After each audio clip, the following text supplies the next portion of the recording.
Hai semuanya, welcome back lagi di acara live kita pada malam hari ini. Woi, yuk kita lihat yuk siapa sih yang sudah datang nih. Oke, so kayaknya belum pada masuk. Tunggu sebentar ya. Oke, so aduh, habis minum tadi udah langsung batuk-batuk lagi. Halo Kak Feni, welcome. Kak Juli, halo semuanya. Kak Vera, terus juga Mbak Emma juga sudah masuk. Dan teman-teman yang lain juga di Facebook sudah pada masuk juga. Halo Kak Eli, selamat malam. Kak Ira, halo. Kak Disa juga, Civera, selamat datang. ADF, ini siapa nih? Bandung hadir. Selamat datang Bandung. Kuadrat hadir. Malam kok hadir. Sama-sama Kak Rami, Kak Afri juga selamat malam. Selamat malam Kak EN, selamat malam Kak Agnes Sandi Meyani, ada Kak Kadek Warniasih, oke. Ada Kak Yeni Karima, selamat datang semuanya, selamat malam. Ada Ci Juliana Bioglas, waduh.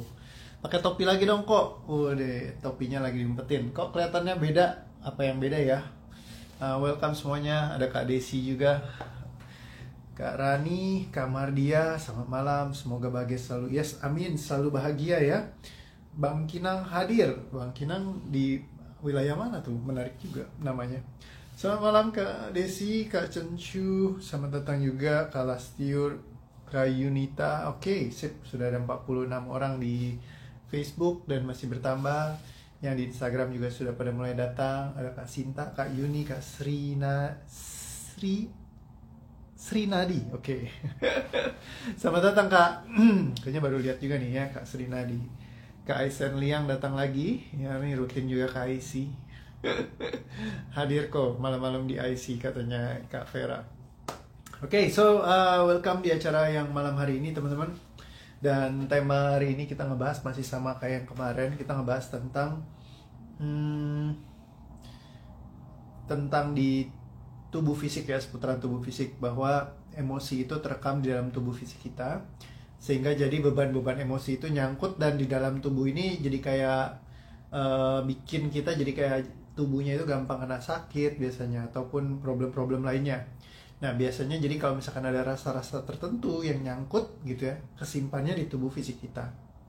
Nah jadi kemarin kita udah ngebahas kalau yang di seputaran mata, ya di seputaran mata adalah semua yang kaitannya terkait dengan apa yang kita tidak ingin lihat, ya sehingga itu jadi mengganggu matanya, jadi nggak bisa berfungsi dengan baik gitu ya. Banyak orang yang case-nya seperti itu ditemukan dan ternyata ketika dilepaskan emosi seputaran tentang di sekitaran mata, akhirnya dia bisa recover, matanya jadi bisa lebih, pemulihannya itu cepat banget gitu ya. Dan seringnya sugesti yang dimasukkan kepada seorang anak misalnya dari yang dibilangin, ya kamu ini kalau main gadget terus jadi matanya cepet rusak, nanti cepet rusak, jadi tersugesti matanya cepet rusak ya. Kita udah bahas itu kemarin. Hari ini saya mau cerita pengalaman saya pribadi. Beberapa teman di IC kemarin udah denger ceritanya, cuman mungkin saya akan ceritakan lagi di sini supaya teman-teman pada tahu ya kisah saya tentang si dehem per menit ya. Jadi saya dulu itu kalau misalkan setiap kali ngomong jadi pembicara, itu saya pasti akan mengakhiri setiap kalimat saya dengan dehem. Jadi kayak kayak gitu. Jadi selalu setiap kali habis ngomong selesai ya saya akan kayak gitu ya. Dan itu selalu berulang. Dan kalau misalkan Anda nonton rekaman saya di tahun sekitar 2013-an, itu sepanjang tahun sampai 2015 tepatnya, dehem saya itu secara konstan saya lakukan. Setiap kali saya jadi pembicara, saya ngomong pasti akan ada dehem-dehem seperti itu. Biasa seperti ada duri yang nyangkut katanya. Yes, jadi kayak setiap kali habis makan sesuatu yang lengket-lengket dikit gitu, berasanya kayak berdehem terus gitu. Nah, saya nggak tahu kenapa dehem itu terus-menerus ada. Ya, dan ketika saya muncul dehem ini, saya berusaha untuk datang ke sana sini untuk ngecek. Saya periksa ke dokter, kata dokternya ini ada kelenjar hormonal yang berlebih sehingga kamu perlu untuk mengontrol pola makan kamu dan minum. Dia bilang gitu. Minumnya jangan yang manis-manis ya, terus kalau makan juga jangan yang goreng-goreng. Terus kurangi juga yang pokoknya yang terlalu apa ya, kayak yang pasti sih manis-manis ya, makanan manis. minuman manis-manis yang lengket-lengket itu dikurangin ya. Jadi kalau misalkan berdehem itu ya, katanya produksi hormon berlebih. Terus abis itu coba minum air hangat ya, dibilang seperti itu. Nah, saya ikutin resepnya ya. Waktu itu saya bilang dalam hati saya, gila, nggak boleh manis-manis, terus jangan yang goreng-goreng, wah sekalian aja nggak makan gitu ya. Habis itu kesukaan saya semua gitu kan. Nah, akhirnya saya coba ikutin resepnya. Terus juga saya coba untuk minumnya dikurangin yang manis-manis ya. Jadi saya suka banget teh botol gitu ya. Akhirnya diganti sama minum air hangat yang banyak, katanya gitu. Nah, tapi ketika udah dilakukan itu sama saja ya tetap. Jadi kalau pas jadi pembicara tetap biasa orang kalau kayak gitu kayak kode ya, ngekodein orang gitu ya. Jadi kayak kode-kodean terus. Jadi berdehem terus-terusan. Nah, tersiksa amat kok. Yes, betul banget. Jadi ada dulu yang namanya saya sebut DPM atau dehem per menit. Ya, kalau misalkan orang bicara biasa ada filler words ya, yang biasa dibilangnya kalau misalkan ngomong itu pakai kata ya misalnya. Jadi ya Bapak Ibu ya, begitu Bapak Ibu, atau yang pakai Bapak Ibu terus ya. Jadi Bapak Ibu, begitu Bapak Ibu, betul Bapak Ibu, ono Bapak Ibu, Anda Bapak Ibu, itu Bapak Ibu. Jadi selalu kayak nutup kalimat itu pakai kata Bapak Ibu. Ya, jadi ada yang kayak gitu. Ada juga yang nutup pakai ya misalkan. Ya, atau pakai jadi Bapak Ibu, selamat malam Bapak Ibu, saya adalah jadi semuanya pakai pakai filler words namanya disebutnya. Nah, kalau saya filler wordsnya adalah pakai dehem. Jadi abis ngomong pasti kayak gitu ya. Itu contohnya. Nah, dehem ini nggak hilang-hilang dalam jangka waktu yang lama ya. Kalau misalkan menurut dari keilmuan hipnoterapi yang saya pelajari waktu dulu, dehem itu munculnya adalah semua yang kaitannya tentang leher itu dari sesuatu yang mau kita ucapkan tapi tidak terkatakan. Nah, cuman saya nggak ketemu, saya cari tahu gimana caranya, nggak beres-beres kayak gitu ya, nggak dapet, nggak tahu kenapa. Sampai satu hari yang peristiwa yang mengubahkan hidup saya adalah waktu itu saya ingat banget, saya datang ke rumahnya Steffi, ya istri saya sekarang. Waktu itu saya datang ketemu sama mama mertua, waktu dulu masih belum ya. Jadi mamanya Steffi ini, dia cuman ketemu saya terus dia bilang, oh ya kamu temennya Steffi ya, silakan masuk. Steffinya masih lagi beres-beres, kamu tunggu aja di sini. Tante harus pergi, ada si Om di sana lagi di ruang keluarga. Nanti kalau datang ya bisa ngobrol-ngobrol, kata dia gitu. Tante pergi dulu ya, gitu. Habis itu si mama ini pergi, ya. Nah, ketika mamanya pergi, ya saya cuma ngomong iya tante gitu, terima kasih gitu ya. Ketika dia pergi, semenjak itu pula semua dehem saya hilang begitu saja. Tiba-tiba kayak lenyap total. Dan semenjak saat itu saya nggak ada dehem-dehem lagi ketika saya bicara. Logikanya gimana sih, kok nggak masuk akal, kok apa hubungannya ketemu sama dia cuman kayak ngomong iya tante gitu, terus abis itu selesai, dehemnya hilang total sampai saat ini gitu ya. Jadi kayak bener-bener hilang. Nah, jadi dehem itu ternyata adalah sebuah ungkapan saya yang tertahan, karena semenjak itu saya pengen banget untuk ngomong ya. Semenjak dari awal saya istilahnya pacaran sama istri saya sekarang, istri saya sekarang, dulu masih pacar ya, jadi udah mantan pacar, sekarang jadi istri. Dulu itu saya pengen banget buat bisa ketemu sama mama mertua saya ya, karena ya saya pacarin anaknya backstreet ya waktu dulu, karena memang kita kehidupan susah banget, nggak punya uang ya, dan waktu itu juga nggak punya pekerjaan saya, jadi kondisi itu lagi susah. Terus saya juga kan nggak lulus kuliah ya kan, sekolah juga jelek nilainya.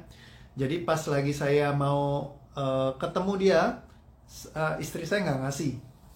Jadi berkali-kali saya minta, tolong ketemuin saya dong sama keluarga kamu. Kita udah pacaran selama kurang lebih 6 tahun lebih ya, mau 7 tahun waktu itu. Please ketemuin sama keluarga kamu. Waktu itu udah 7 tahun deh.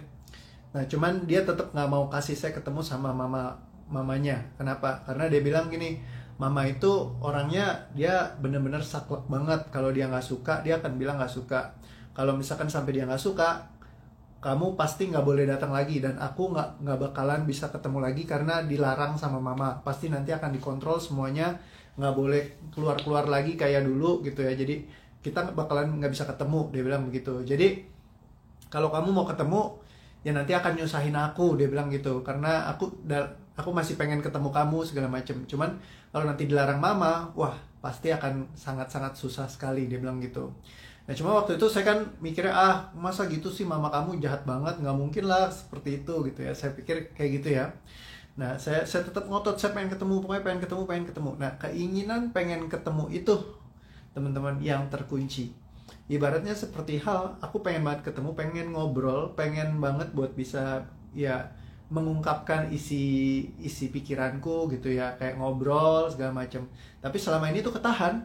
Nah karena ketahan itulah yang jadi dahamnya di dalam leher saya. Jadi ilustrasinya kalau misalkan leher ya, seputaran leher, seputaran lidah, tenggorokan, semua yang kaitannya di sini, di mana seseorang menghambat suaranya untuk mereka bisa menyampaikan sesuatu, itu larinya akan di seputaran situ.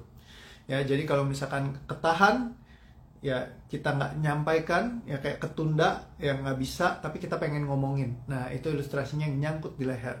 Makanya kalau laki-laki banyak case yang seperti ini ya, terutama kalau laki-laki itu banyak banget set of rules, aturan-aturan di mana seorang laki-laki itu harus jadi pemimpin misalnya, harus jadi orang yang paling menyuarakan dan suaranya harus didengarkan, terutama misalkan di keluarga gitu ya. Nah jadi itu sesuatu yang terkunci banget di dalam bawah sadar seseorang. Dan ketika laki-laki misalkan tidak dikasih space bicara, terkadang jadi nyangkut. Ya, kayak gitu ya. Misalkan contoh kayak bosnya terlalu berkuasa, apa-apa ditindas terus, dia mau ngomong jadi takut ngomong. Nah, larinya ketahan di sini. Istri yang begitu galak, ya baru suaminya ngomong, "Mama, aku mau begini-begini, ada ide begini." "Apa? Nggak bisa!" Langsung. Nah, saat itu langsung ketakutan misalnya, akhirnya dipendam. Ketika dipendam itu jadi kayak suppressing, makin ketahan, leher yang nyangkut akhirnya. Ya, jadi gagap juga sama. Gagap itu adalah bentuk kalau gagap bentuk ketakutan. Ya, gagap itu saya banyak handle yang gagap-gagap hilang, yaitu case-nya adalah karena menahan rasa takut yang begitu mendalam sekali sehingga seseorang menjadi gagap. Ya, karena misalkan baru ngomong dikit diomelin, apa-apa diomelin, dibentak, diteriakin segala macam ya dari semenjak kecil. Nah itu kayak kumulasi problem ya, jadi akhirnya jadi kayak nyangkut ya. Nah ketika nyangkut seperti itu, nah disitulah masalahnya muncul gitu ya. Jadi kayak beban emosi tersendiri di dalam bawah sadarnya dia, sehingga dia jadi takut dan dia jadi gagap. Jadi kalau ngomong agak sulit gitu ya, kayak sampai terbata-bata kayak gitu ya. Nah jadi itu kurang lebih kalau misalkan segala sesuatu yang kaitannya dengan leher. Makanya orang banyak yang kayak kanker tiroid, kayak kanker lidah segala macam. Itu kaitannya biasa sesuatu hal yang yang pengen disampaikan tapi tidak bisa dikeluarkan. Ya, jadi itu. Oke. So, untuk kita melepaskan emosinya adalah coba diperhatikan semua hal apa yang ada di dalam diri Anda yang sebenarnya ingin sekali Anda sampaikan kepada siapapun, kapanpun, dimanapun. Namun rasanya kayaknya sulit banget gitu ya, masih nyangkut di dalam leher Anda. Ya, yang ketahan terus buat ngomong, terus kayaknya sulit sekali gitu. Perhatikan semua energinya selama ini, kesulitan-kesulitan itu, atau peristiwa-peristiwa di mana ketika di masa lalu Anda pengen menyuarakan sesuatu tapi Anda selalu mungkin dipotong atau tidak didengar, atau tidak ada yang memperhatikan Anda. Perhatikan semua hal yang terkait dengan hal ini. Semua rasa yang ada, semua pemikiran, semua janji, ikatan, sumpah, keterikatan, belenggu, kalimat, perasaan, ucapan, semuanya diterima, disadari, pesannya diambil, semuanya diikhlaskan, dicabut, dibatakan, tidak katakan, lepaskan, dimusnahkan. Tarik nafas, tahan, dan lepaskan. Dan semua hal yang masih tersisa yang di dalam diri Anda yang tidak bisa disampaikan selama ini kepada orang-orang yang sebenarnya Anda ingin sampaikan. Mungkin saja ada orang juga yang sudah meninggal, tapi ada hal yang ingin sekali Anda sampaikan, ingin katakan, tapi Anda tidak bisa mengatakannya karena orang yang sudah tiada. Kapanpun ini menjadi program yang tersimpan dalam diri Anda dan menantikan waktu yang tidak akan pernah tiba. Perhatikan semua energinya, semuanya diterima, pesannya diambil, dicabut, dibatakan, tidak katakan, lepaskan, dimusnahkan. Tarik nafas, tahan, dan lepaskan. Semua suara yang tertahan akibat orang yang sudah tidak bersama dengan Anda lagi. Entah dia sudah pergi, entah sudah tidak kenal lagi, ataupun sudah memutus hubungan dengan Anda. Namun ada sesuatu yang ingin Anda sampaikan yang selama ini tertunda, tapi selalu ingin, yang masih nyangkut kayaknya di dalam bawah sadar Anda. Perhatikan semua energinya yang tersisa, Semuanya disadari, diterima, pesannya diambil, diikhlaskan, dicabut, dibatalkan, ditidakkatakan, dilepaskan, dimusnahkan dalam diri Anda. Tarik nafas pelan, tahan, dan lepaskan, ikhlaskan semuanya. Pokoknya jangan disimpan ya. Oke, sekali lagi, semua rasa yang tersimpan dalam diri Anda yang terkunci terkait dengan apapun yang ingin Anda sampaikan kepada orang lain yang selama ini masih tersimpan dalam diri Anda, semuanya diterima, pesannya diambil, dicabut, dibatalkan, tidak katakan, lepaskan, dimusnahkan. Tarik nafas pelan, tahan, dan lepaskan. Semua rasa yang ingin Anda sampaikan kepada diri Anda sendiri yang selama ini tertahan, kepada diri hati kecil Anda, perhatikan semua energinya, sadari, terima, pesannya ambil, ikhlaskan, cabut, batalkan, tidak katakan, lepaskan, musnahkan. Tarik nafas pelan, tahan, dan lepaskan. Oke. Coba cek gimana rasanya sekarang. Hopefully lebih asik, lebih seru, lebih happy lagi. Katanya Kak Octavia, Yul kelewat ada tamu. Oke, aman, nanti tinggal nonton lagi aja ya. Biasa itu gaya aja menurutku, tanya itu ya. Maksudnya apa tuh Kak Ana? Bingung aku. Oke, so hopefully lebih asik lagi, seru lagi hidupnya, makin happy ya. Jadi kayak